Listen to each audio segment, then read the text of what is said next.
Hello everyone, welcome आपका the royal physics के इस क्लास में। और हम लोग पढ़ रहे थे क्लास 11th का फंडामेंटल टूल्स, जिसके अंतर्गत यूनिट एंड मेजरमेंट का यह आज का हमारा दूसरा लेक्चर क्लास है। हमने पिछले क्लास में यूनिट्स और क्वांटिटीज़ के बारे में हमने पढ़ा है। उसी को आगे बढ़ाते हुए हम लोग आज फटाफट जानते हैं कि आज हम लोग पढ़ेंगे क्या क्या। सबसे पहले हम लोग एक यूनिट के क्या क्या कैरेक्टरिस्टिक्स होने चाहिए। जैसे कि हम कोई यूनिट अगर यूज़ कर रहे हैं, चूज कर रहे हैं किसी क्वांटिटी को मेजर करने के लिए, तो उसके क्या कैरेक्टरिस्टिक्स होने चाहिए। सबसे पहले हम इस चीज़ को समझेंगे, तभी हम एक बेहतर यूनिट का चुनाव कर सकते हैं। फिर इस यूनिट्स के बहुत सारे सिस्टम्स हैं। हमारे वैज्ञानिकों ने समय समय पर इस सिस्टम्स में बहुत सारे बदलाव किए, बहुत सारे यूनिटों में चेंज लाया। तो अलग अलग समय पर अलग अलग तरह के सिस्टम्स का यूज़ किया गया और उसमें अलग अलग यूनिट्स को डिफाइन किया गया। तो हम लोग जानेंगे कि अभी तक कितने इम्पॉर्टेंट सिस्टम ऑफ यूनिट्स है, उसको जानेंगे। और आज के डेट में जो हम लोग एसआई यूनिट्स का यूज़ करते हैं, उस एसआई यूनिट्स के बारे में भी हम लोग जानेंगे कि ये कब से प्रचलन में आया। हम लोग ये भी जानने जाएंगे कि एसआई यूनिट्स का अन्य सिस्टम ऑफ यूनिट्स के मतलब क्या प्रभाव है, या अन्य सिस्टम ऑफ यूनिट्स की तुलना में एसआई यूनिट्स का क्या लाभ है। क्योंकि हम आज के डेट में एसआई यूनिट्स को यूज़ कर रहे हैं, तो निश्चित रूप से अन्य जो सिस्टम ऑफ यूनिट्स है उसकी तुलना में एसआई यूनिट्स के कुछ जरूर लाभ होने चाहिए, तभी हम उसका यूज़ करेंगे।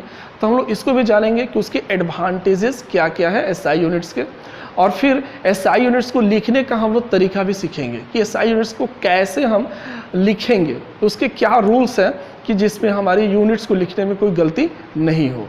ठीक है, एसआई यूनिट्स को हम बहुत ही आसानी से उसके मल्टीपल्स और सब मल्टीपल्स में हम लोग कन्वर्ट भी कर सकते हैं यूजिंग सम प्रीफिक्सेस। यानी कुछ प्रीफिक्स हैं जिसका हम एसआई यूनिट्स के साथ यूज करके और उस यूनिट्स के बड़े यूनिट्स या उसके छोटे यूनिट्स में कन्वर्ट कर सकते हैं। तो उस प्रीफिक्सेस को भी हम लोग जानेंगे और इस यूनिट्स को हम कैसे कन्वर्ट करते हैं बड़े यूनिट्स में और छोटे यूनिट्स में, इस कन्वर्जन को भी हम लोग आज सीखेंगे। ठीक, तो ये पूरा आज के क्लास में हम लोग सीखने वाले हैं। तो मैं हूं आपका रंजीत कुशवाहा और आइए शुरू करते हैं हम आज की अपनी पहली टॉपिक। जैसा कि हम लोगों ने पिछले क्लास में यूनिट्स के बारे में पढ़ा था, हमने जाना था कि किसी भी क्वांटिटी को मेजर करने के लिए हम एक स्टैंडर्ड का पहले चुनाव करते हैं और फिर उसी स्टैंडर्ड से दी गई क्वांटिटी को हम कंपेयर करते हैं और तब कंपेयर करके हम मेजर्ड वैल्यू को लिखते हैं। ठीक है, मेजर्ड वैल्यू को हम लोग इस रूप में लिखते हैं Q = NU। अब यहाँ पर N जो है वो एक न्यूमेरिक वैल्यू है, यानी ये बताता है कि जो हमने स्टैंडर्ड चूज किया उस चूजन स्टैंडर्ड पर दी गई जो क्वांटिटी है वो कितनी टाइम्स बड़ी है। ठीक है, और U जो है वो चूजन स्टैंडर्ड है, यानी ये बताता है कि इस क्वांटिटी को मेजर करने के लिए हमने किस स्टैंडर्ड का चुनाव किया था। इस चूजन स्टैंडर्ड को ही हम लोग यूनिट कहते हैं। लेकिन अब अगर हमको कोई अपने लिए किसी चीज़ को अगर मेजर करना हो तो हम किसी भी स्टैंडर्ड का यूज हम कर सकते हैं जो हमको सिर्फ समझना हो।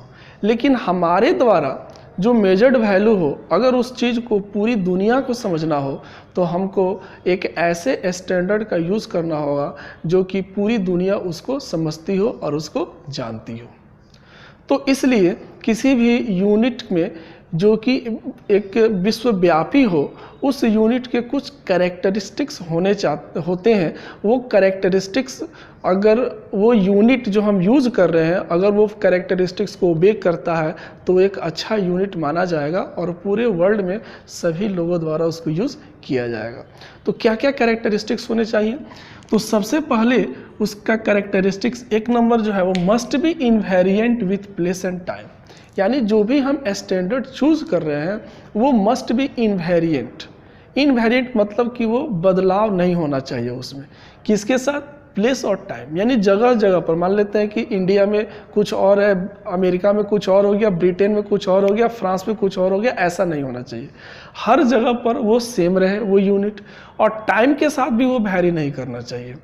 आज जितना हम उस यूनिट का जो भी मेज़रमेंट है वही मेज़रमेंट जो है वो 10 साल बाद, 50 साल बाद, 100 साल बाद भी वही रहना चाहिए। टाइम के साथ भी वो वैरी नहीं करे और समय के साथ भी उस यूनिट में कोई बदलाव नहीं होना चाहिए। पहले तो ये कैरेक्टरिस्टिक्स मस्ट भी होना चाहिए। और इन चीज़ों के लिए कि उसमें कोई बदलाव नहीं हो, इसके लिए आवश्यक है कि वो वेल डिफाइंड होना चाहिए। अगर कोई भी यूनिट अगर वेल डिफाइंड हो, सुपरिभाषित हो, अगर हम एक ऐसे उसे परिभाषा में बांध दें जो कि वो इनवेरिएंट हो, तो वो टाइम और प्लेस के साथ भी इनवेरिएंट हो जाएगी।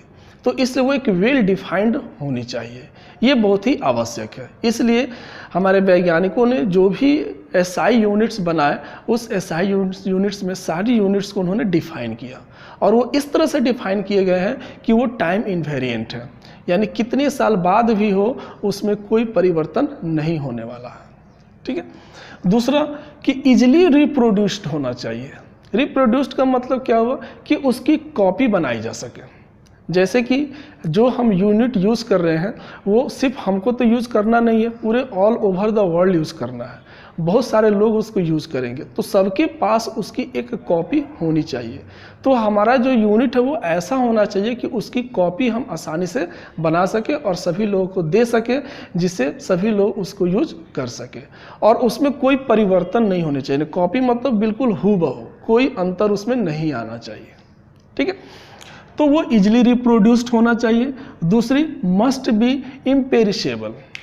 इम्पेरिशेबल मतलब वो नष्ट नहीं होने वाला होना चाहिए। ऐसा नहीं कि हमने कुछ ऐसा ही डिफाइन कर दिया कि वो आगे चल करके वो ख़त्म हो जाने वाला है, वो डिफिनीशन ही पेंडिंग, डिफिनीशन पे ही खतरा आ जाएगा। तो वैसा नहीं होना चाहिए, वो इम्पेरिशेबल नहीं होना चाहिए, वो यूनिट आगे चल करके ख़राब नहीं होना चाहिए, नष्ट होने वाला नहीं होना चाहिए। ये भी एक इम्पॉर्टेंट चीज़ है। और सबसे इम्पॉर्टेंट ये है कि should be of proper size, यानी जो भी हम यूनिट स्टैंडर्ड चूज कर रहे हैं वो प्रॉपर साइज का होना चाहिए। अब ऐसा नहीं कि बहुत छोटा यूनिट हम चूज कर लिए, जैसे हुआ भी अभी हम लोग सिस्टम ऑफ यूनिट्स पढ़ेंगे तो उसमें यूनिट के रूप में, लेंथ के यूनिट के रूप में पहले सेंटीमीटर को चूज किया गया था। अब सेंटीमीटर यूनिट जो है वो लेंथ का बहुत ही छोटा यूनिट है, जो कि काफ़ी इनकन्वीनियंट था यूज़ करने में, क्योंकि बहुत बड़े बड़े डिस्टेंसेस को मेजर करने में सेंटीमीटर के रूप में उसको लिखना बहुत ही मुश्किल होता था। तो फिर आगे चल करके उसको छोड़ना पड़ा। तो जो भी हम यूनिट यूज़ करें वो ऐसा होना चाहिए कि वो ना ही बहुत बड़ा होना चाहिए और ना ही बहुत छोटा होना चाहिए, प्रॉपर साइज का होना चाहिए जो कन्वीनियंट हो यूज़ करने में और आसानी से सभी लोग उसको यूज कर सकें। तो ये कुछ खास कैरेक्टरिस्टिक्स हैं जो किसी भी यूनिट में होने चाहिए। अगर किसी यूनिट में ये कैरेक्टरिस्टिक्स है तो वो वर्ल्ड वाइड उसको यूनिट कहा जा सकता है और सभी लोग उसको आसानी से यूज कर सकते हैं। आइए अब समझते हैं कि हमारे वैज्ञानिकों ने या हम लोगों ने अभी तक जो यूनिट्स यूज करते आ रहे हैं उसको कई सिस्टम्स ऑफ यूनिट्स में बांटा गया है, तो उसको हम लोग समझते हैं।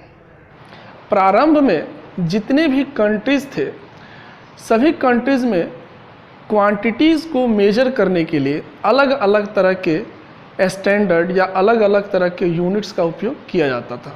जैसे भारत में बहुत पहले लेंथ को मेजर करने के लिए हम लोग गज का यानी यार्ड का उपयोग करते थे। उसी प्रकार से ब्रिटेन में फीट का उपयोग किया जाता था। किसी और कंट्री में सेंटीमीटर का उपयोग किया जाता था।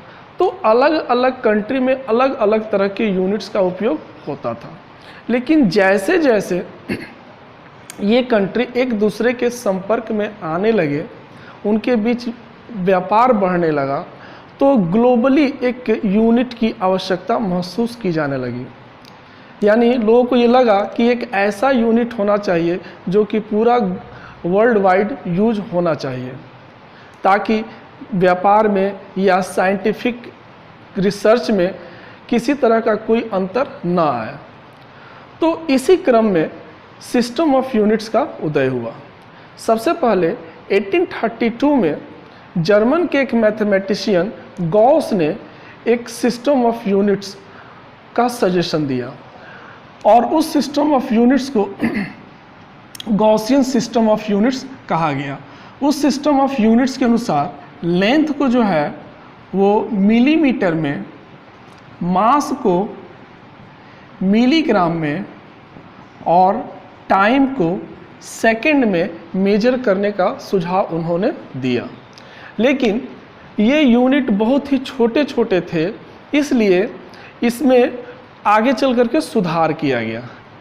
ब्रिटिश एडवांसमेंट ऑफ साइंस नामक कमेटी ने इसके इनकन्वेंस को देखते हुए इसमें कुछ संशोधन किया और उसने क्या किया कि लेंथ में जो मिलीमीटर का यूज होता था उसके लिए उन्होंने सेंटीमीटर कर दिया, मास के लिए मिलीग्राम की जगह पर ग्राम कर दिया और टाइम के लिए सेकंड को ही रहने दिया। तो इसलिए इस तरह से गॉस का जो सिस्टम था उसमें कुछ सुधार किया गया 1872 में, और इसको सुधार करके और इस प्रकार से एक नए सिस्टम को बना दिया गया और उसका नाम दिया गया सीजीएस सिस्टम। सीजीएस सिस्टम यानी सेंटीमीटर ग्राम सेकंड सिस्टम।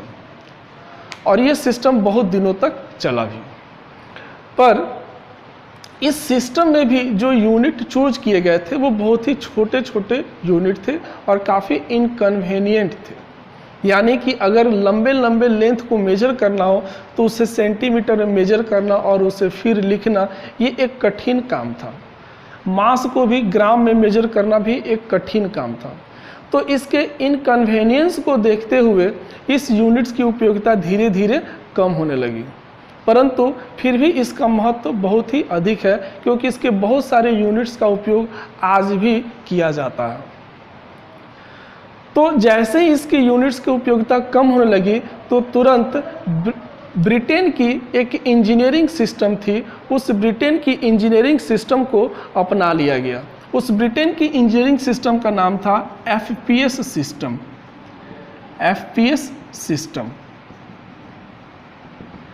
ये जो सिस्टम था, इस सिस्टम में लेंथ को जो है फीट में, मास को पाउंड में और टाइम को सेकंड में मेजर किया जाता था। तो जब तक कोई नया सिस्टम नहीं आ जाता तब तक इस सिस्टम को, एफपीएस सिस्टम को यूज़ किया जाने लगा। तो इस प्रकार से ये दूसरा सिस्टम ऑफ यूनिट्स का जन्म हुआ। लेकिन ये भी उतना कन्वीनियंट नहीं हो पाया और इसलिए इसको भी छोड़ दिया गया और तब तक एक नया सिस्टम का जन्म हुआ जो सीजीएस सिस्टम का एक नया वर्जन उसको कह सकते हैं। सीजीएस सिस्टम का एक नया वर्जन आया और उस वर्जन का नाम दिया गया एमकेएस सिस्टम। एमकेएस सिस्टम जो था वह हमारा तीसरा और सबसे महत्वपूर्ण सिस्टम था, एमकेएस सिस्टम। इस सिस्टम में लेंथ को मीटर में, मास को किलोग्राम में और टाइम को सेकंड में मेजर किया जाता था। तो इसमें क्या किया गया कि जो सीजीएस सिस्टम में जो क्वांटिटीज़ के जो यूनिट्स थे जो छोटे छोटे थे उसको थोड़ा सा बड़ा किया गया और इस प्रकार से नया सिस्टम आ गया एमकेएस सिस्टम। ये सिस्टम बहुत दिनों तक चला और इसी दौरान सभी कंट्रीज के वैज्ञानिकों ने मिल करके वेट एंड मेजर्स की एक जनरल असेंबली नामक एक संगठन बनाया। तो general assembly of weight and measures का काम था कि फिजिक्स में जितने भी यूज होने वाले क्वांटिटीज़ और उनके यूनिट्स थे उसको कैटेगराइज करना और एक ग्लोबल सिस्टम को खोज करना जो कि पूरे ग्लोबली उसको यूज़ किया जा सके।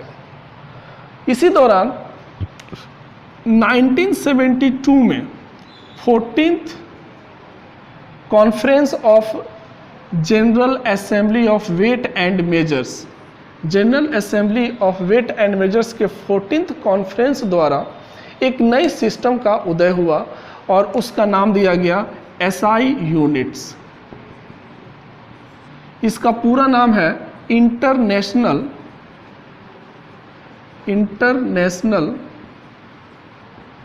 System of units.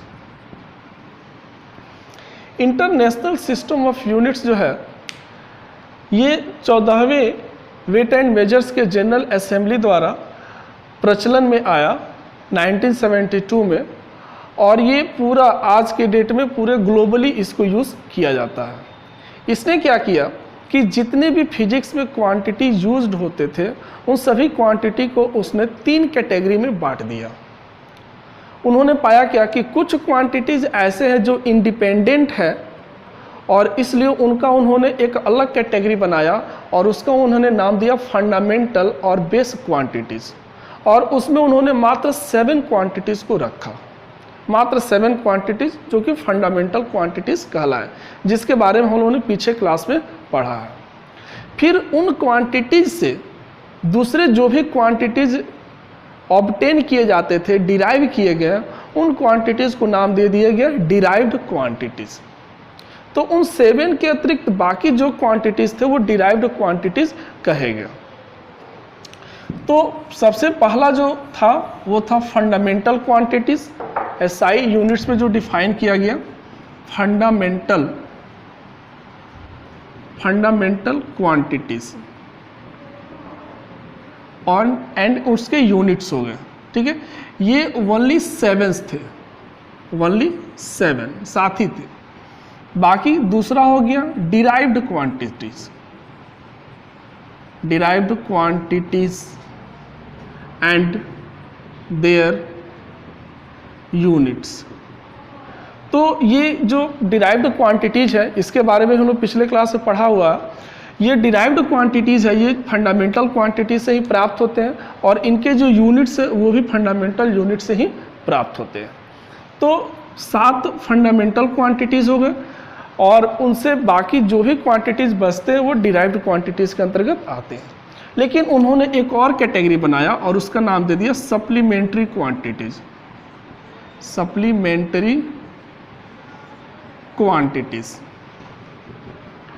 And their units. Supplementary quantities में कौन कौन से आते हैं? तो सप्लीमेंट्री क्वांटिटीज़ में उन्होंने 3 क्वांटिटीज़ को रखा, एक प्लेन एंगल, दूसरा सॉलिड एंगल और तीसरा रेडियो एक्टिविटी। ये जो 3 जो अलग से इसको सप्लीमेंट्री क्वांटिटीज़ कहा गया, क्योंकि इसमें से 2 जो है वो तो मैथमेटिक्स से लिए गए हैं और एक मॉडर्न फिजिक्स से रेडियो एक्टिविटी लिया गया है।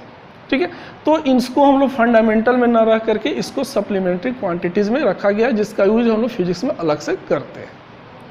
तो इस प्रकार से SI सिस्टम द्वारा जितने भी क्वांटिटीज़ थे और जितने भी यूनिट्स थे उस सबको व्यवस्थित कर दिया गया, कैटेगराइज्ड कर दिया गया और इस तरह से कैटेगरी में उसको बांट करके और तब इतना इजी कर दिया गया कि उसे कोई भी व्यक्ति आसानी से उसका स्टडी कर सकता है।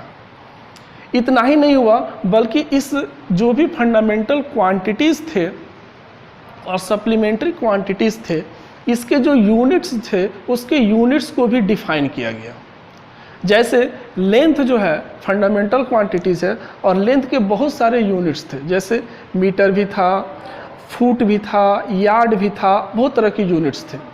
तो उसमें से किसी एक यूनिट को उनको SI यूनिट्स के रूप में चूज करना था, तो उन्होंने मीटर को SI यूनिट्स के रूप में चूज किया। तो इसी प्रकार से हर फंडामेंटल क्वांटिटीज़ के लिए उन्होंने एक एक SI यूनिट्स का चुनाव किया और ये कहा कि बाकी जो भी यूनिट्स है वो इसी SI यूनिट्स के आधार पर डिफाइन किए जाएंगे और उनका लेंथ वगैरह सब इसी के आधार पर बनाया जाएगा। उनके मल्टीपल्स और सब मल्टीपल्स भी बनाने के लिए प्रीफिक्सेस का सुझाव दिया गया और बहुत सारे प्रीफिक्सेस को डिफाइन किया गया, जिसका यूज़ करके हम लोग उस यूनिट्स के छोटे मात्रक और बड़े मात्रक में उसको आसानी से कन्वर्ट्स कर सकते हैं। तो इस प्रकार से SI यूनिट्स के बहुत सारे बेनिफिट्स हमको मिल जाते हैं। तो आइए हम लोग देखते हैं कि इस SI यूनिट्स में फंडामेंटल क्वांटिटीज़ में कौन कौन से क्वांटिटीज़ आते हैं और उनके SI यूनिट्स क्या है और उनके सिंबल्स क्या है, क्या उनके सिंबल्स है जिसका यूज हम लोग यूनिट्स के रूप में करेंगे। तो सबसे पहले हम लोग फंडामेंटल क्वांटिटीज़ का हम लोग देखते हैं। फंडामेंटल क्वांटिटीज़ फंडामेंटल क्वांटिटीज,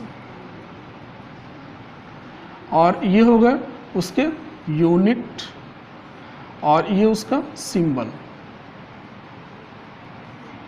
ठीक है, तो सबसे पहला जो फंडामेंटल क्वांटिटी है वो है हमारा लेंथ, और लेंथ का जो SI यूनिट होता है, SI यूनिट यहाँ लिख देते हैं, SI यूनिट वो होता है मीटर, और इसका सिंबल हो जाता है स्मॉल m। ठीक है, फिर दूसरा मास, मास का होता है किलोग्राम, और इसका सिंबल हो गया kg। ठीक है, फिर तीसरा टाइम, टाइम का होता है सेकेंड, और इसका सिंबल स्मॉल s।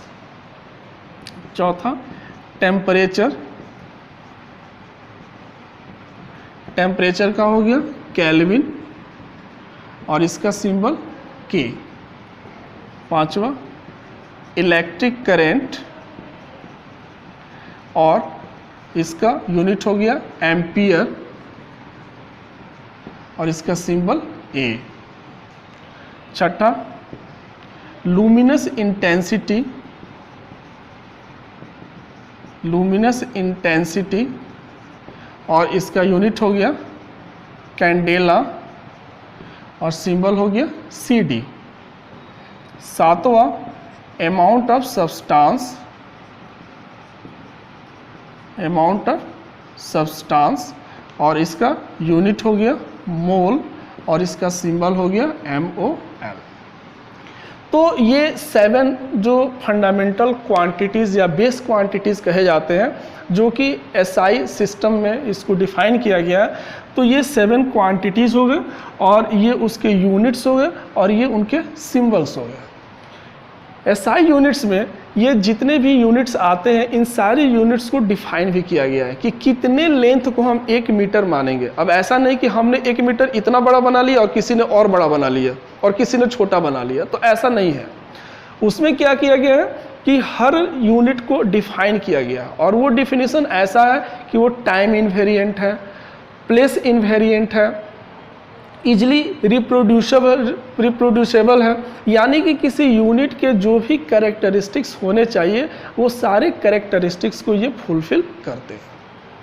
तो इसके जो SI यूनिट्स के जो डिफिनीशन है उसको हम आगे के क्लास में देखेंगे। हर यूनिट्स को हम लोग डिफाइन करेंगे और उसके डिफिनीशन को हम लोग समझने का प्रयास करेंगे। तो ये तो फंडामेंटल क्वांटिटीज हो गए। बाकी डिराइव्ड क्वांटिटीज है, जिसको हम लोग पिछले क्लास में पढ़े थे कि डिराइव्ड क्वांटिटीज़ के यूनिट्स को हम लोग कैसे ज्ञात करते हैं, तो वो वैसे ही ज्ञात करते हैं। बाकी अब सप्लीमेंट्री क्वांटिटीज़ के हम लोग यूनिट्स को देख लेते हैं कि सप्लीमेंट्री क्वांटिटीज़ के क्या क्या यूनिट्स होते हैं। तो यहाँ पर हम सप्लीमेंट्री क्वांटिटीज़ लिखेंगे और उसके यूनिट्स को हम लोग लिखेंगे। Supplementary quantities, supplementary quantities. तो सप्लीमेंट्री क्वांटिटीज़ में सबसे पहला आ गया प्लेन एंगल। प्लेन एंगल, इसका जो SI यूनिट है वो है रेडियन। इसको हम लोग RAD इसका सिंबल होता है। इसको रेडियन में मेजर करते हैं और सिंबल इसका RAD।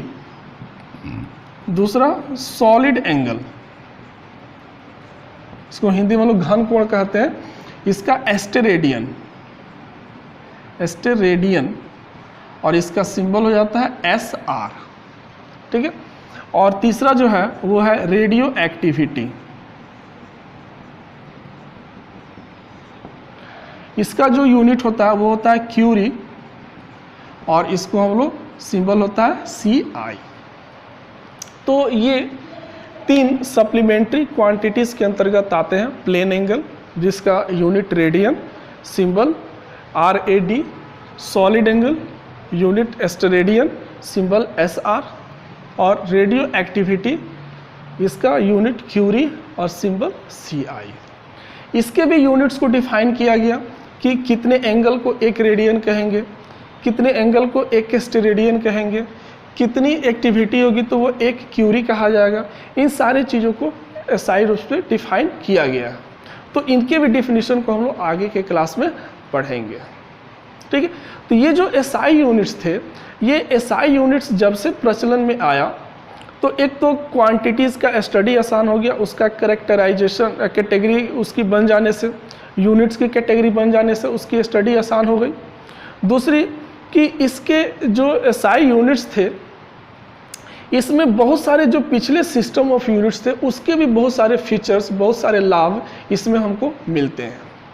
तो आइए हम लोग समझते हैं कि SI यूनिट्स का अदर सिस्टम ऑफ यूनिट्स की अपेक्षा क्या इसके एडवांटेजेज है, इसका यूज हम लोग क्यों करते हैं। SI यूनिट्स यानी इंटरनेशनल सिस्टम ऑफ यूनिट्स के अदर जो भी पहले के सिस्टम्स थे उसकी तुलना में इसके बहुत सारे एडवांटेजेज हैं। जैसे अगर हम देखें तो सबसे पहला कि SI यूनिट्स जो है आर टाइम इनवेरिएंट, यानी इसमें SI यूनिट्स को इस प्रकार से डिफाइन किया गया है कि ये टाइम इनवेरिएंट है। समय चाहे कितना भी बीते, किसी भी समय में इसका जो यूनिट्स जो है वो कभी वैरी नहीं करता है। जितना लेंथ को 1 मीटर कहा जाता है उस लंबाई को चाहे कितना भी समय बीत जाए उस लंबाई में कभी कोई परिवर्तन नहीं होगा। यानी ये टाइम इनवेरिएंट है और साथ साथ प्लेस इनवेरिएंट भी है। हर जगह ये बिल्कुल उतना ही रहेगा, कहीं पर भी ये चेंज नहीं होगा, इनवेरिएंट है ये। ठीक है, तो ये एक यूनिट, ग्लोबल यूनिट होने के लिए ये पहली कैरेक्टरिस्टिक्स किसी भी यूनिट्स में होनी चाहिए जो कि SI यूनिट्स में ये है। दूसरी कि इजीली रिप्रोड्यूसिबल। रिप्रोड्यूसिबल का मतलब ये हुआ कि इसकी आसानी से हम कॉपी कर सकते हैं, कॉपी बना सकते हैं, क्योंकि ये ग्लोबल यूनिट है तो हर कंट्री के पास इसकी एक कॉपी होनी चाहिए। तो उस कॉपी को आसानी से ये बनाया जा सकता है, उसको रिप्रोड्यूस किया जा सकता है उस यूनिट को, और ऐसा हुआ भी है और सभी कंट्री के पास हर यूनिट का एक उसका कॉपी है। ठीक है, जिसका यूज़ करके वो अन्य दूसरे यूनिट्स को बनाते हैं। तो ये इजली रिप्रोड्यूसिबल है, इसकी ये एक लाभ है। तीसरा कि ये कोहेरेंट सिस्टम है। कोहेरेंट सिस्टम का मतलब होता है कि ये जो सिस्टम है ये एक सर्टेन सेट ऑफ यूनिट्स पर आधारित है। जैसे कि हमने पढ़ा है कि फंडामेंटल यूनिट्स, तो ये कुछ 7 फंडामेंटल यूनिट्स पर आधारित है और उसी यूनिट से बाकी जितने भी क्वांटिटीज़ है उसके यूनिट्स को भी प्राप्त किए जाते हैं। तो ये सर्टेन यूनिट्स फंडामेंटल यूनिट्स पर आधारित होते हैं, इसलिए ये कोहेरेंट सिस्टम कहे जाते हैं। ये भी एक बहुत ही अच्छा बेनिफिट है कि कुछ खास पर आधारित है जिससे बाकी सारे क्वांटिटीज़ के हम यूनिट्स को डिराइव कर सकते हैं। चौथा कि ये मैट्रिक सिस्टम है। मैट्रिक सिस्टम को हिंदी में 10वीं प्रणाली भी कहते हैं। मैट्रिक सिस्टम का अर्थ यहाँ पर यह है कि इसके यूनिट्स को आसानी से पावर ऑफ 10 के रूप में कन्वर्ट किया जा सकता है, और पावर ऑफ 10 के रूप में कन्वर्ट करके इसके बड़े यूनिट्स, मल्टीपल्स और सब मल्टीपल्स इसके बनाए जा सकते हैं। जैसे अगर हम सिंपल सा अगर ले किलोग्राम, तो किलोग्राम के छोटे यूनिट्स जैसे मिलीग्राम, ग्राम, इसमें इसको आसानी से कन्वर्ट किया जा सकता है। और जैसे मीटर की बात करें तो इससे आसानी से किलोमीटर भी बनाया जा सकता है, मिलीमीटर भी बनाया जा सकता है 10 के पावर्स के रूप में कन्वर्ट करके। तो अभी हम लोग इसको आगे देखेंगे प्रीफिक्स में कि कैसे इसको हम लोग 10 के पावर्स के रूप में SI यूनिट्स के साथ यूज करके उसके छोटे यूनिट्स यानी मल्टीपल्स यूनिट, सब मल्टीपल्स यूनिट और मल्टीपल्स यूनिट्स हम कैसे बना सकते हैं उसको भी हम लोग देखेंगे। तो मैट्रिक सिस्टम है ये प्रणाली।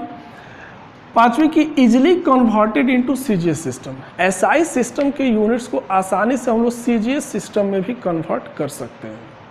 जैसे कि अगर लेंथ का यूनिट मीटर है तो उसको आसानी से सेंटीमीटर बता सकते हैं कि 1 मीटर में 100 सेंटीमीटर होता है, 1 किलोग्राम में 1000 ग्राम होता है।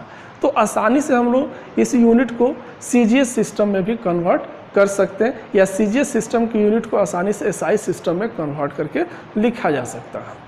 तो ये भी एक बेनिफिट है जिससे हमको ये होता है कि हमको CGS सिस्टम का भी लाभ इसमें मिल जाता है। अगला हमारा पॉइंट है रेशनलाइज सिस्टम। रेशनलाइज सिस्टम का मतलब ये हो गया कि इस सिस्टम में पिछले जितने भी सारे सिस्टम्स थे उसमें जो भी अच्छे अच्छे यूनिट्स थे उन सारे यूनिट्स को यहाँ पर एकत्रित कर दिया गया एक साथ। मतलब जैसे सपोज कीजिए, एक एग्जांपल हम लेते हैं कि जैसे एनर्जी के बहुत सारे फॉर्म्स हैं, mechanical energy, light energy, sound energy, electrical energy, chemical, बहुत सारे फॉर्म्स हैं। तो सीजीएस सिस्टम में क्या होता था कि एनर्जी के डिफरेंट फॉर्म्स के लिए डिफरेंट यूनिट्स का यूज़ किया जाता था। जैसे अगर हम देखें तो मैकेनिकल एनर्जी, तो मैकेनिकल एनर्जी के लिए अर्ग का यूज़ किया जाता था। इसी प्रकार से इलेक्ट्रिकल एनर्जी के लिए किलोवाट आवर का उपयोग किया जाता था। किलोवाट घंटा, आपने पिछले क्लास में पढ़ा भी होगा 10th क्लास में, किलोवाट आवर। तो ये इलेक्ट्रिकल एनर्जी का एक यूनिट था। इसी प्रकार से हीट एनर्जी के लिए कैलोरी का यूज़ किया जाता था। तो अलग अलग तरह के एनर्जी के लिए अलग अलग तरह के यूनिट्स का उपयोग किया जाता था। लेकिन जब ये एसआई यूनिट्स आया तो इन सबको एकीकृत कर दिया गया और एक यूनिट बना दिया गया जूल, जिसको हम लोग जे से डिनोट करते हैं। यानी अब किसी भी तरह की एनर्जी हो, किसी भी तरह का वर्क हो, सबके लिए एक ही यूनिट जूल का उपयोग किया जाता है और इन सारे यूनिट्स को जूल में हम कन्वर्ट कर सकते हैं। किलोवाट आवर को भी, अर्ग को भी, कैलोरी को भी, सबको आसानी से हम लोग जूल में कन्वर्ट करके लिख सकते हैं।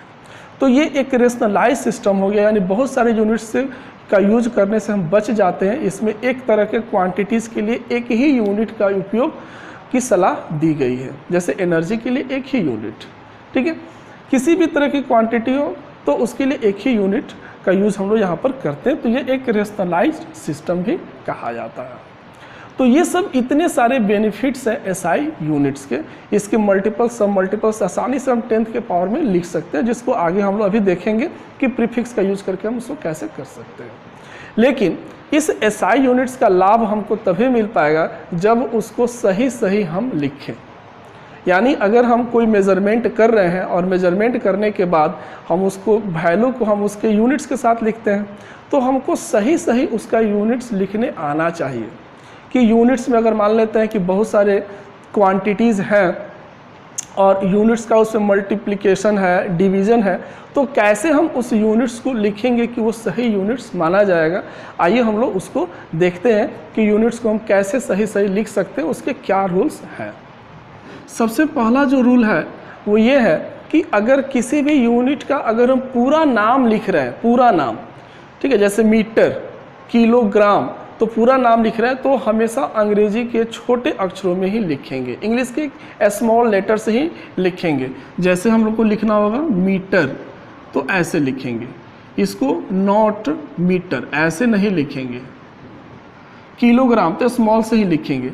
अगर ये वैज्ञानिक किसी भी साइंटिस्ट के, क्योंकि बहुत सारे यूनिट्स जो हैं वो साइंटिस्ट के नाम पर भी लिखे गए हैं, तो अगर साइंटिस्ट के नाम पर भी अगर वो आधारित हो तब भी हम छोटे लेटर में ही लिखेंगे, साइंटिस्ट के नाम पर हो तो भी। जैसे कि अगर मान लेते हैं हमको लिखना हो एम्पियर, तो ऐसे लिखेंगे, ऐसे नहीं लिखेंगे कि नॉट एम्पियर, ऐसे नहीं लिखेंगे, कैपिटल लेटर से नहीं शुरू करेंगे। अगर न्यूटन लिखना हो तो न्यूटन, नॉट न्यूटन, ऐसे नहीं लिखेंगे। तो ये सब ध्यान रखना है कि जब भी हम लोग को पूरा नाम लिखना हो यूनिट का, तो हमेशा हम लोग स्मॉल लेटर का यूज़ करें, वो कैपिटल लेटर से उसको शुरू नहीं करेंगे। वो वैज्ञानिक के नाम पर भी अगर बेस्ड हो वो यूनिट तो भी, ठीक है। दूसरा, अगर सिंबल को यूज़ करना हो, किसी भी यूनिट के सिंबल को अगर हम लिख रहे हैं, तो अगर वो साइंटिस्ट के नाम पर आधारित है अगर वो यूनिट, तो उसका सिंबल हमेशा कैपिटल लेटर में होगा।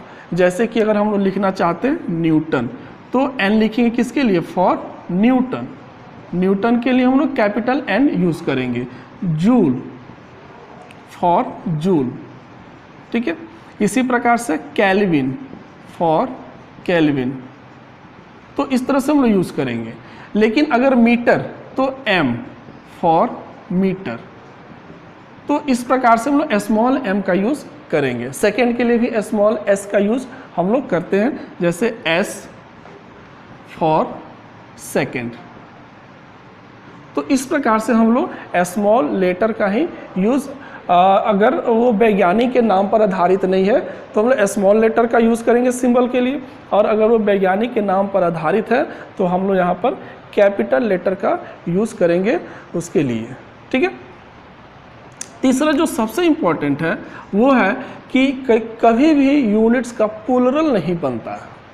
कोई भी यूनिट्स हो उसका हम लोग प्लूरल नहीं बनाते। जैसे सपोज करो कि अगर हम लिखे 1 kg, तो 1 है तो kg, तो ऐसा नहीं होगा कि अगर 5 हो गया तो 5 kgs हो जाएगा। अब किलोग्राम्स नहीं हो जाएगा, किलोग्राम ही रहेगा। अगर मान लेते हैं कि 1 मीटर, तो ऐसा नहीं होगा कि 10 मीटर्स हो जाएगा। अब मीटर का प्लूरल नहीं बनेगा। तो किसी भी यूनिट का हम लोग प्लूरल नहीं बनाते। ये हमेशा ध्यान रखना है कि यूनिट हमेशा सिंगुलर फॉर्म में ही होते हैं, उसमें कभी एस लगा के उसका प्लूरल हम नहीं बनाए, भले ही उसकी न्यूमेरिक वैल्यू चाहे कुछ भी हो, यूनिट हमेशा सिंगुलर फॉर्म में ही रहेंगे। ठीक है। तो ये हो गए। अब कुछ और भी जानते हैं यूनिट्स के लिखने के क्या क्या रूल्स हैं। कि बहुत सारे ऐसे यूनिट्स होंगे, जैसे मान लेते हैं कि कोई डिराइव्ड क्वांटिटीज है, तो उसके यूनिट्स जो होंगे तो उसके यूनिट्स में 2-3 यूनिट्स का मल्टीप्लिकेशन या डिवीजन हो सकता है। तो जब भी हम किसी यूनिट्स को मल्टीप्लिकेशन, किसी यूनिट का अगर मल्टीप्लिकेशन दिखाना हो, उसके प्रोडक्ट को दिखाना हो, ठीक है, तो उस प्रोडक्ट को दिखाने के लिए हम कभी कोई साइन का यूज नहीं करते हैं। जैसे अगर हमको लिखना हो 7 न्यूटन मीटर, तो हम न्यूटन और मीटर ऐसे सिंपली ऐसे लिखेंगे।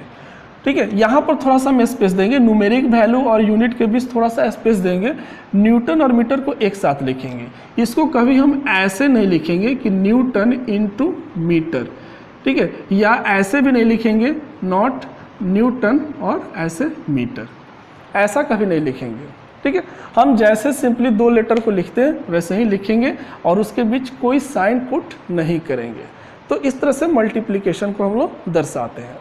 इसी प्रकार से अगर डिवीज़न को दिखाना हो, 2 डिवीज़न को दिखाना हो किसी यूनिट्स के बीच, तो डिवीज़न के लिए हम लोग निगेटिव पावर्स का यूज करके दिखाते हैं, या उसके लिए सॉलिडस साइन या फॉरवर्ड स्लैश का यूज़ हम लोग करते हैं। जैसे अगर हमको लिखना हो 5 मीटर पर सेकेंड, जैसे वेलोसिटी का यूनिट हो गया मीटर पर सेकेंड, तो यहाँ पर मीटर और सेकेंड का डिवीज़न है, तो यहाँ पर डिवीजन को दिखाने के लिए हम लोग सॉलिडस साइन इसको कहते हैं, तो सॉलिडस साइन का यूज़ करते हैं, या इसको फॉरवर्ड स्लैश भी कहते हैं, तो फॉरवर्ड स्लैश का यूज हम लोग इसको करते हैं। या दूसरा तरीका क्या है कि हम लोग यहाँ पर निगेटिव पावर्स का एस के ऊपर -1 का यूज़ करके हम लोग ऐसे लिखते हैं।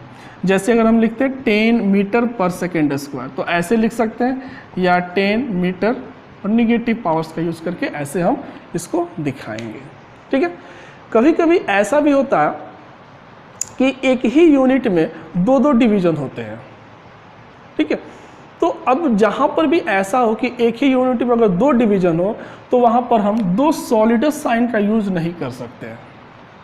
एक यूनिट में 2 सॉलिडस साइन नहीं लिखेंगे। वहाँ पर क्या करेंगे, जैसे सपोज कि एक यूनिट है 10 वाट पर मीटर पर केल्विन। ठीक है। तो इस प्रकार से अगर कोई यूनिट है तो इसको हम लोग ऐसे निगेटिव पावर्स के रूप में दिखाएंगे। इसको हम ऐसे कभी नहीं लिखेंगे 10 वाट पर मीटर पर केल्विन। अब यहाँ पर क्या है कि 2 सॉलिडस साइन हो गया, तो 2 सॉलिडस साइन का उपयोग एक यूनिट में कभी नहीं किया जाता है, हमेशा हम एक ही सॉलिडस साइन का उपयोग करेंगे। लेकिन अगर एक से ज़्यादा डिवीज़न हो तो उसको दिखाने के लिए हम लोग निगेटिव पावर्स का यूज़ करके डिवीज़न को 2 हो 3 हो 4 हो, निगेटिव पावर्स का यूज़ करके आसानी से हम उसको रिप्रेजेंट कर सकते हैं। ठीक है। तो ये एक रूल्स हुआ। कुछ और रूल्स हैं, एक कि हमेशा जब भी हम लोग यूनिट्स को लिखें तो और उसके वैल्यू को, क्वांटिटीज़ के वैल्यू को लिखें तो उसके यूनिट्स के साथ लिखें, तो वैल्यूज़ और इस यूनिट्स के बीच कुछ स्पेस होना चाहिए। एक कैरेक्टर का जो स्पेस होता है वो स्पेस इसके बीच होना चाहिए। ऐसे इसको हमको लिखना चाहिए। ठीक है। नेक्स्ट कि कभी भी 2 हम प्रीफिक्स का यूज एक साथ नहीं कर सकते, कंपाउंड प्रीफिक्स का यूज एक साथ नहीं कर सकते। जैसे सपोज कीजिए कि हमने कहा 10 माइक्रोकुलम। ठीक है। तो ये माइक्रो का मतलब होता है 10⁻⁻⁶, तो ये सही है। ठीक है। लेकिन अगर हमको ऐसे हम नहीं लिख सकते, ऐसे जैसे अगर सपोज कि 10 माइक्रो हम नहीं लिख सकते, क्योंकि इसमें क्या है कि दो प्रीफिक्स एक साथ आ गए, दो यूनिट्स कंपाउंड यूनिट्स एक साथ आ गए, तो ऐसा हम इसको नहीं लिख सकते। ठीक है, ऐसा इसके लिए क्या उपाय है कि अगर जैसे इस तरह का अगर हो तो 10 माइक्रो, तो माइक्रो का मतलब होता है -6, एक और माइक्रो हो गया तो एक और -6, तो ये हो जाएगा 10 × 10⁻12। तो 10 और 10⁻12 को पीको कहते हैं, तो 10 पीको कूलम इसको हम लिखेंगे। इस तरह के कंपाउंड यूनिट्स का उपयोग हम लोग नहीं करते हैं। ठीक है, इसको ध्यान में रखना है। तो ये कुछ बेसिक रूल्स हैं जो SI यूनिट्स में अगर हम इसको यूज़ करें अपने लिखने में SI यूनिट्स को, तो कभी भी गलती नहीं होगी और SI यूनिट्स को हम लोग अच्छे तरीके से लिखेंगे। एग्ज़ाम में अगर आप जब न्यूमेरिकल सॉल्व करते हैं तो जो भी हमारा सॉल्यूशन का जो रिज़ल्ट निकलता है उस रिज़ल्ट के साथ यूनिट्स को लिखना बहुत ही आवश्यक होता है। अगर वहाँ पर हम यूनिट नहीं लिखेंगे तो उसके हमको कोई मार्क्स फाइनली वो टीचर पे डिपेंड करता है, वो नहीं भी दे सकता है। तो इसलिए वहाँ पर यूनिट्स को लिखना बहुत ही इम्पोर्टेंट होता है। तो यूनिट्स आप जब भी लिखें तो इस रूल्स को ज़रूर फॉलो करें। ठीक है, अब आइए हम लोग जानते हैं कि SI यूनिट्स के साथ हम कौन कौन से प्रीफिक्स यूज कर सकते हैं और कैसे SI यूनिट्स के साथ प्रीफिक्स को यूज करके उसे छोटे यूनिट्स में और फिर बड़े यूनिट्स में हम कैसे उसको कन्वर्ट कर सकते हैं। सामान्यतः फिजिक्स में जो भी SI यूनिट्स के साथ प्रीफिक्स यूज किए जाते हैं उसका लिस्ट आपके सामने है। ये किसी भी SI यूनिट्स के साथ यूज किए जा सकते हैं। जैसे इसको हम देखते हैं, यहाँ पावर ऑफ 10 है, ये प्रीफिक्स का नाम हो गया और ये उसका सिंबल हो गया। तो जैसे फर्मी, इसको फेम्टो भी कहते हैं, इसका पावर होता है 10⁻⁻15, यानी 10⁻⁻15 के लिए हम लोग फर्मी कहेंगे और उसके लिए सिंबल यूज करेंगे स्मॉल f। इसी प्रकार से 10⁻⁻12 के लिए प्रीफिक्स होता है पिको और उसके लिए सिंबल होता है स्मॉल p। 10⁻⁻9 के लिए प्रीफिक्स नैनो और उसका सिंबल हो गया स्मॉल n। -6 के लिए माइक्रो स्मॉल म्यू, इसको म्यू पढ़ते हैं। 10⁻⁻3 के लिए मिली और इसको स्मॉल m। 10⁻⁻2 को सेंटी स्मॉल c। 10⁻⁻1 को डेसी स्मॉल d और इस तरह से 10 के लिए डेका da। 10⁻2 यानी हेक्टो h। 10⁻3 को किलो कहते हैं जिसके बारे में आप लोग सब लोग जानते हैं। 10⁻6 मेगा, इसके लिए कैपिटल M। 10⁻9 को गीगा कैपिटल G। 10⁻12 के लिए टेरा कैपिटल T। 10⁻15 के लिए पेटा और कैपिटल P। आगे भी ये 10⁻24 तक होता है बट वो उतना यूजुअल नहीं है, हमको इन्हीं सब चीज़ों की ज़रूरत पड़ती है, इसलिए हम आपको इतना बता रहे हैं। तो अगर हम यहाँ से देखें, इसको दो भागों में बांट सकते हैं, 10⁻⁻1 से लेकर के ऊपर, तो ये जो है इसके सब मल्टीपल्स है, यानी किसी भी यूनिट्स के ये छोटे पार्ट्स हो गए, छोटे, और इसके नीचे वाले जो है वो किसी भी यूनिट्स के बड़े पार्ट्स हो गए, यानी उसके मल्टीपल्स हो गए, उसका बड़ा गुणज। ठीक है, तो इस प्रकार से बड़ा और छोटा में हम आसानी से किसी यूनिट्स को कन्वर्ट कर सकते हैं। अब इसको देखिए कैसे हम यूज़ करते हैं। जैसे सपोज कीजिए कि हम लेंथ का यूनिट लेते हैं मीटर, तो अगर हम 1 मीटर, तो 1 मीटर का मतलब यहाँ पे ये हो गया कि अगर किसी के साथ भी अगर हम इसको जोड़े 1 मिलीमीटर, ठीक है, जैसे मिली है इसके साथ मीटर लगा दिए, तो 1 मिलीमीटर का मतलब है 10⁻³ मीटर। अब मीटर सब में लग गया, तो 1 millimetre 10⁻³ metre, 1 micrometre 10⁻6, 1 picometre 10⁻12, 1 nanometre 10⁻9, 1 fermi metre 10⁻15, ऐसे। उसी प्रकार से अगर नीचे की तरफ अगर है बड़े यूनिट्स में तो किलो के साथ लगा, तो 1 किलोमीटर 10⁻³ मीटर, 1 मेगामीटर 10⁻6 मीटर, 1 गीगामीटर 10⁻9, 1 टेरामीटर 10⁻12, 1 पेटामीटर 10⁻15 मीटर। ठीक है, लेकिन एक चीज़ ध्यान रखना है कि जब हम मास के लिए यूनिट यूज करते हैं किलोग्राम, तो हम इसको किलोग्राम के साथ यूज ना करके इसको हम ग्राम के साथ यूज करेंगे, क्योंकि ऑलरेडी देखो इसमें किलो है। ठीक है ना, तो किलोग्राम को हम लोग SI यूनिट्स लिए हुए हैं, इसलिए इसको हम ग्राम के साथ यूज करते हैं। जैसे किलोग्राम यानी 10⁻³ ग्राम, हेक्टोग्राम 10⁻2, डेकाग्राम 10 ग्राम, सेंटीग्राम 10⁻⁻2, मिलीग्राम 10⁻⁻3, माइक्रोग्राम 6, ठीक है। ऐसे सेकेंड के साथ भी नैनो सेकेंड 10⁻⁹, माइक्रो सेकेंड 10⁻⁶, मिली सेकेंड 10⁻³ सेंटी सेकेंड, ऐसे किलो सेकेंड, मेगा सेकेंड किसी के साथ।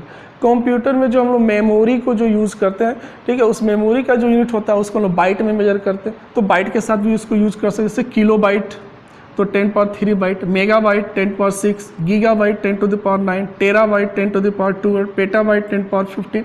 तो इस प्रकार से हम लोग इसको यूज़ कर सकते हैं और इसको सिंबल भी लिख सकते हैं।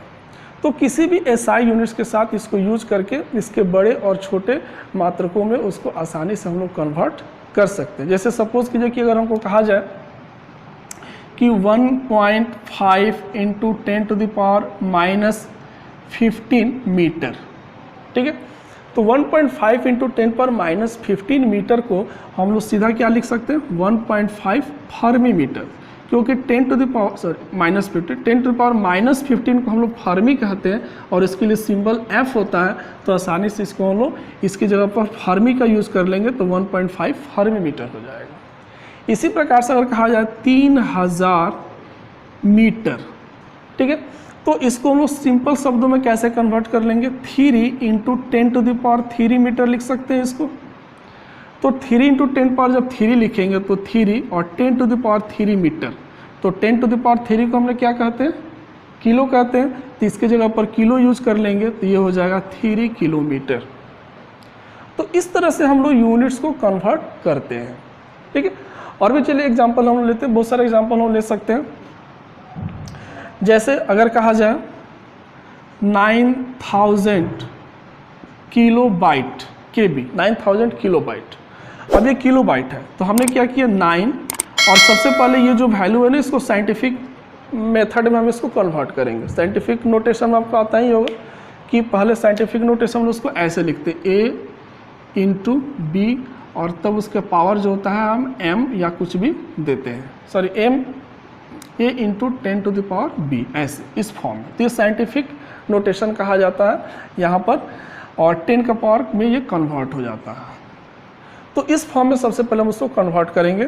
तो यहाँ पे ये हो गया 9000, तो 1000 का मतलब हो गया 10⁻³ और ये है किलोबाइट, और 10⁻³ तो इसको भी हम लोग किलो कहते हैं और यहाँ पर भी किलो लगा हुआ है।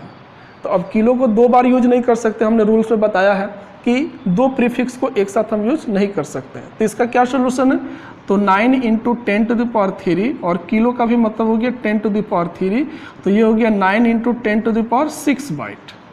अब 10⁻6 को क्या कहते हैं हम लोग, मेगा कहते हैं, तो इसलिए इसको लिखेंगे 9 मेगाबाइट, 9 MB हो गया वो, ठीक है।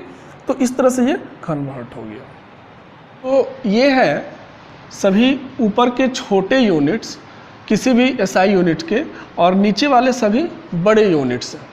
तो छोटे यूनिट को बड़े यूनिट्स में या बड़े यूनिट को छोटे यूनिट्स में हम कैसे कन्वर्ट करेंगे, आइए इसको हम भी समझ लेते हैं। जैसे सपोज कीजिए कि 1 किलोमीटर है और उसको हमको मिलीमीटर में कन्वर्ट करना है। तो मैं इसका एक बहुत ही छोटा आपको एक बहुत ही सिंपल तरीका बताता हूँ।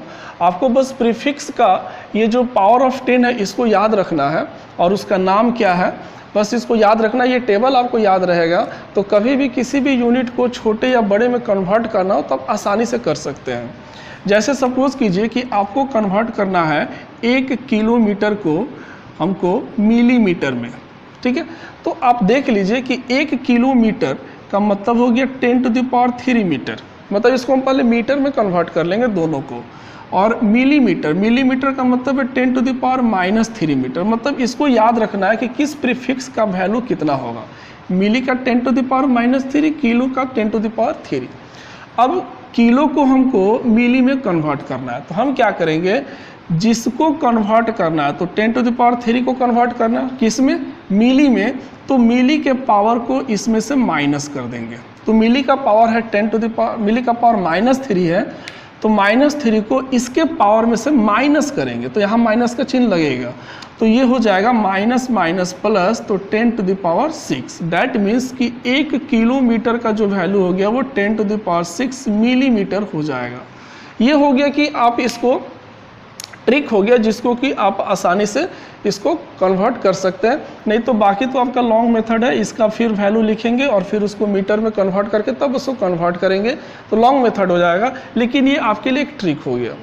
ठीक इसके अपोजिट सपोज कीजिए कि हमको 1 नैनो सेकेंड को 1 नैनो सेकेंड, ठीक है, इसको हमको कन्वर्ट करना है नैनो सेकेंड को मिली सेकेंड में, नैनो सेकेंड को मिली सेकेंड में। तो फिर हम वही प्रोसेस अपनाएंगे। नैनो का मतलब हो गया 10 टू द पावर -9 और मिली का मतलब हो गया 10 टू द पावर -3। अब नैनो को मिली में कन्वर्ट करना है तो क्या करेंगे, नैनो का हो गया 10 पावर -9 और इसमें से माइनस कर लेंगे -3 को, मिली के वैल्यू को। तो ये हो जाएगा 10 टू द पावर -9 और +3 that means 10 to the power -6, ये मिली सेकेंड हो जाएगा। तो एक नैनो सेकेंड का मतलब 10 to the power -6 millisecond होगा। ठीक है, तो इस प्रकार से ये कन्वर्ट कर सकते हैं। और एक दो एग्जांपल लेते हैं। जैसे सपोज कीजिए कि हमको बड़े यूनिट्स में कन्वर्ट करना है, तो किसी के लिए भी ये लागू होगा, बड़े को छोटे में या छोटे को बड़े में। जैसे सपोज कीजिए कि हमको मिली को कन्वर्ट करना है केजी में, तो मतलब मिलीमीटर को कन्वर्ट करना है किलोमीटर में, यानी 1 मिलीमीटर इज इक्वल टू कितना, किलोमीटर। तो मिली का मतलब हो गया 10 टू द पावर -3 और किलो का मतलब हो गया 10 टू द पावर 3। तो हम क्या करेंगे, 10 टू द पावर -3 यानी मिली को किलो में कन्वर्ट करना है, तो 10 टू द पावर -3 में से ये 3 माइनस हो गया तो ये हो जाएगा 10 टू द पावर -6, यानी 1 मिलीमीटर का मतलब हो गया 10 टू द पावर -6 किलोमीटर। तो इस प्रकार से किसी भी यूनिट को किसी दूसरे यूनिट में छोटा या बड़ा में कन्वर्ट करना हो तो उसके पावर में से हम जहां कन्वर्ट करना उसके पावर को माइनस कर देंगे तो वो आसानी से कन्वर्जन हो जाएगा, जो कि बहुत ही सिंपल सा ट्रिक है। और इसको हमको अगर इसके लिए बस हमको ये प्रीफिक्स का नाम और उसके वैल्यू को याद रखना है और आसानी से कन्वर्जन हम कर सकते हैं। तो आज का सेशन हमारा यही कंप्लीट होता है। आज के सेशन में हमने बहुत सारी जानकारियाँ ली, सिस्टम ऑफ यूनिट्स को जाना, एसआई यूनिट्स को जाना, एसआई यूनिट्स के क्या एडवांटेज है उसको जाना, एसआई यूनिट्स के लिखने के तरीक़ों को हमने सीखा, प्रीफिक्स कैसे यूज़ करते हैं उसको सीखा, छोटे यूनिट्स को बड़े यूनिट्स में कन्वर्जन कैसे करते हैं इसको भी हमने सीखा। आगे की क्लास में हम लोग एसआई यूनिट्स को डिफाइन कैसे करते हैं उसको भी हम लोग जानेंगे और डायमेंशंस वगैरह को भी हम लोग पढ़ेंगे। तो देखते रहिए और सीखते रहिए आपके अपने चैनल द रॉयल फिजिक्स पर। मिलते हैं नेक्स्ट क्लास में एक नेक्स्ट टॉपिक के साथ।